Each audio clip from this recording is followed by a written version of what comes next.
मेरे प्यारे बच्चों, हिंदी वागधारा चैनल में आज आपका पुनः स्वागत है। जैसा कि हम हिंदी व्याकरण के अभ्यास प्रश्न पत्रों को हल कर रहे हैं और चार अभ्यास प्रश्न पत्रों को मैंने हल किया हम लोगों ने मिलकर। आज उसी क्रम में आगे बढ़ते हुए हिंदी व्याकरण अभ्यास का 5वां भाग हम लोग हल करेंगे। तो आइए इस भाग अभ्यास 5 की शुरुआत पहले प्रश्न से करते हैं। पहला प्रश्न है हमारा, वर्णमाला है। विकल्प ए, वर्णों का व्यवस्थित क्रमबद्ध समूह। विकल्प बी, लिपि चिन्हों का क्रमबद्ध व्यवस्थित समूह। विकल्प सी, उपयुक्त दोनों। विकल्प डी, केवल ए। जैसा कि हम जानते हैं, वर्णों को हम जानते हैं, लिपि चिन्ह जो है वो वर्णों का लिखित रूप होता है। वर्ण को आकार देने की व्यवस्था ही लिपि चिन्ह होती है। तो इस तरह से दोनों परिभाषाएं हमारी वर्णमाला की सही हो जाती हैं, ए भी बी भी, इसलिए हमारा विकल्प सी सही होगा। प्रश्न नंबर 2, अघोष व्यंजन वर्णों की संख्या है। जैसा कि हम जानते हैं, विकल्प ए में 10, विकल्प बी में 11, विकल्प सी में 12, विकल्प डी में 13। हम जानते हैं कि अघोष व्यंजन किसी भी वर्ग का पहला और दूसरा ही होता है और प्लस तीनों सा होते हैं। तो 5 वर्गीय व्यंजन में 2 2 5 दूनी 10 और प्लस 3 तीनों सा 13। इस तरह से हमारा 13 विकल्प डी सही हो जाता है।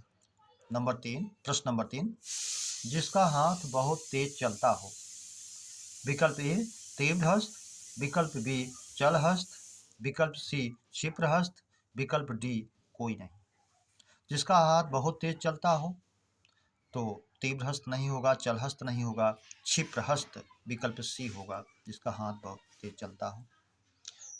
प्रश्न नंबर 4, कृति और कृति समश्रुति भिन्नार्थक शब्द का अर्थ होगा।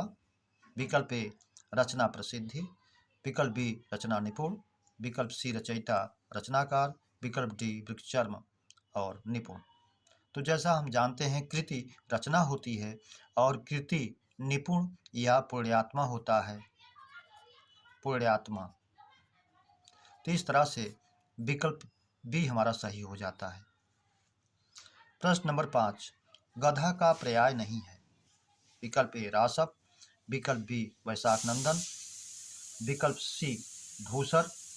विकल्प डी, कुरंग। तो जैसा हम जानते हैं, रासप, वैशाख नंदन और धूसर तीनों गधे के पर्याय हैं। कुरंग जो है हिरण का पर्याय होता है, इसलिए विकल्प डी हमारा नहीं है, ये शुद्ध हो जाएगा, वो पर्याय नहीं है। प्रश्न नंबर 6, चारों भाई आगरा गए थे में विशेषण। क्रमवाचक। विकल्प ए, बी, आवृत्तिवाचक विशेषण। सी, समुदायवाचक। डी, प्रतीकवाचक। यहाँ चारों भाई समुदाय को सूचित कर रहा है, इसलिए समुदायवाचक विकल्प सी हमारा सही हो जाता है। जैसा कि हम जानते हैं, चारों भाई, पांचों बहनें, सातों घर, इस तरह से जहाँ समूह का, समुदाय की बात कही जाए, वहाँ समुदायवाचक विशेषण बन जाता है, जो कि संख्यावाचक का विभेद है। प्रश्न नंबर 7, शिक्षक छात्रों को व्याकरण पढ़ाते हैं में मुख्य कर्म होगा।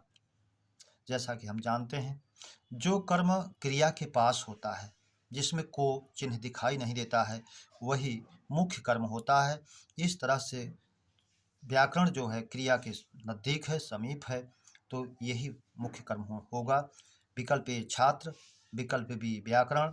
विकल्प सी, शिक्षक। विकल्प डी, कोई नहीं। तो व्याकरण जो है मुख्य क्रिया के नज़दीक है और को कारक चिन्ह दिखाई भी नहीं देता है, तो इस तरह से व्याकरण विकल्प बी हमारा मुख्य कर्म हो जाएगा। प्रश्न नंबर 8, अकिंचन का विलोम होगा। विपन्न, संपन्न। सी, रिद्ध। डी, संपत्ति। अकिंचन को हम जानते हैं, जिसका शाब्दिक अर्थ होता है जिसके पास कुछ भी ना हो, और इस तरह से इसका विलोम बन जाएगा रिद्ध, जो संपन्न का, संपन्नता का सूचक है।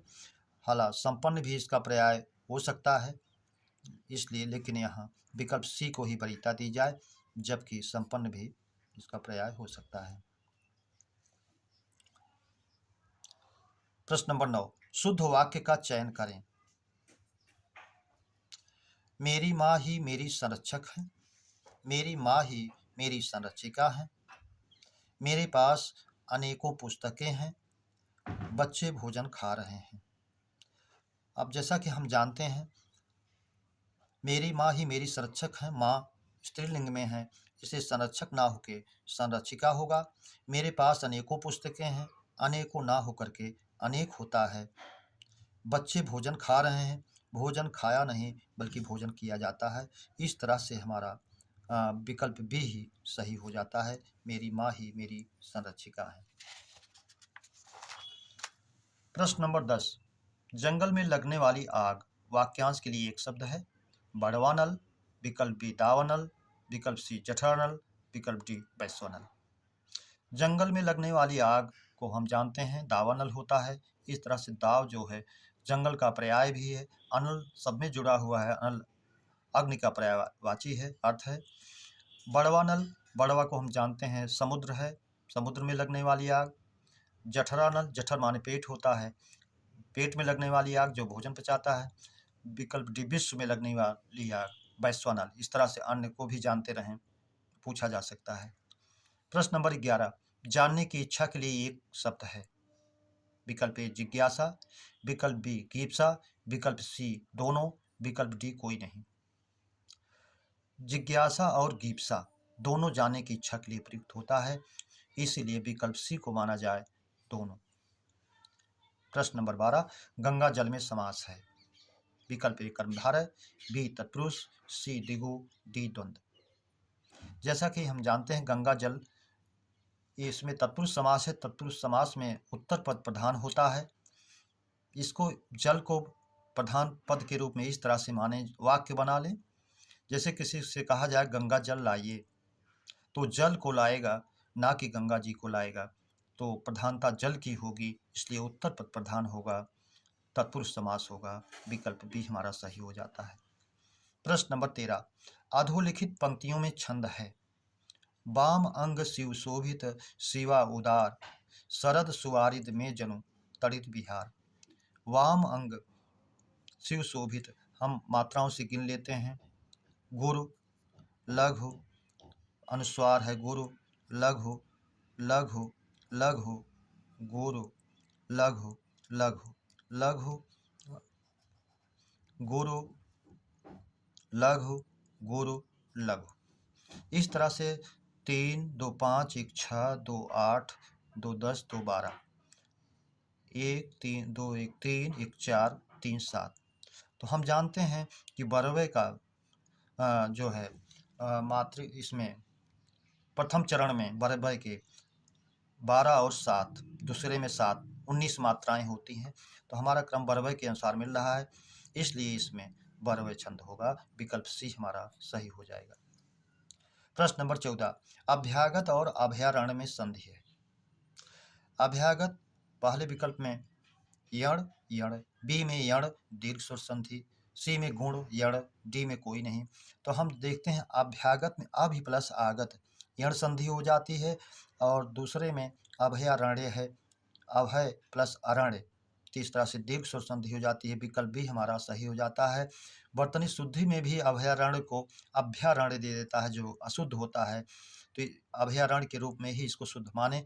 जिस जंगल में भय ना लगे वो अभयारण्य है। इस तरह से विकल्प भी हमारा सही हो जाता है। प्रश्न नंबर 15, अर्थ का अनेकार्थी नहीं है। ए धन, बी कारण, सी अभिप्राय, डी लिए, ई सभी। इस 5 विकल्पों में 4 अर्थ का हम जानते हैं। अनेकार्थी धन, मतलब, कारण, लिए, अभिप्राय आदि होता है। तो डी तक हमारे हैं। ई सभी जो है ये विकल्प अनेकार्थी नहीं है, इसलिए ई उत्तर सही हो जाता है। 16, घोड़ा किस प्रकार की संज्ञा है।